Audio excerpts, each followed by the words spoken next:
کہتے ہیں بہت پہلے ایک بادشاہ کے دربار میں ایک شخص حاضر ہوا اور کہا کہ بادشاہ سلامت، میں اب آپ کو ایک ایسا تماشا دکھانے والا ہوں کہ جو میں نے اپنی تمام عمر کی ریاضت اور محنت کے بعد سیکھا ہے، ایسا تماشا کہ جو آپ نے اپنی زندگی میں کبھی نہیں دیکھا ہوگا۔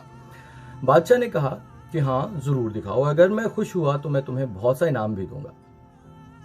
وہ شخص بہت خوش ہوا اور اس نے اپنا تماشا شروع کیا۔ وہ شخص دربار کے ایک کونے پر گیا اور ایک سوئی کو دربار کے ایک کونے میں اس طرح سے گاڑ دیا کہ اس سوئی کا سوراخ کا حصہ اوپر کی جانب رہا، اور پھر وہ شخص دربار کے دوسرے کونے کی طرف پہنچا اور ایک اور سوئی سے اس نے پہلی سوئی کا نشانہ باندھا اور اس زور سے پھینکا کہ دوسری سوئی کا سرا پہلی سوئی کے سوراخ کے پار ہو گیا۔ یہ دیکھ کر تمام درباری بہت خوش ہوئے۔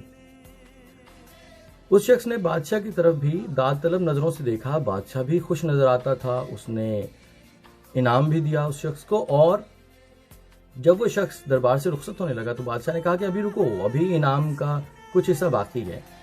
وہ شخص خوش ہوتے ہوئے رک گیا اور توقع کرنے لگا کہ شاید اسے اب کچھ اور بھی انعام دیا جائے گا۔ بادشاہ نے اپنے سپاہیوں کو حکم دیا کہ اسے کوڑے لگائے جائیں۔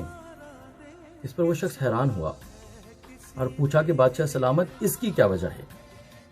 بادشاہ نے کہا کہ میں اس بات پہ خوش ہوا کہ تم نے ایک ایسا تماشا دکھایا کہ جو واقعی میں نے اپنی پوری عمر میں کبھی نہیں دیکھا تھا، اور ایسا تماشا شاید کوئی اور نہیں کر سکتا۔ لیکن کوڑے اس بات پہ لگائے جائیں گے کہ تم نے ایک ایسے تماشے کو سیکھنے کے لیے اپنی تمام عمر صرف کر دی کہ جو بے مصرف، بے معنی اور بے فائدہ تھا۔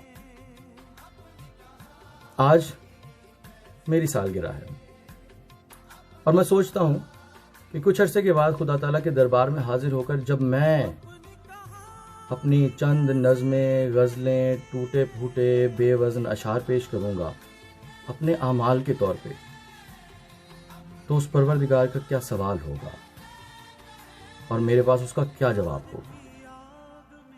میرا کیا بنے گا؟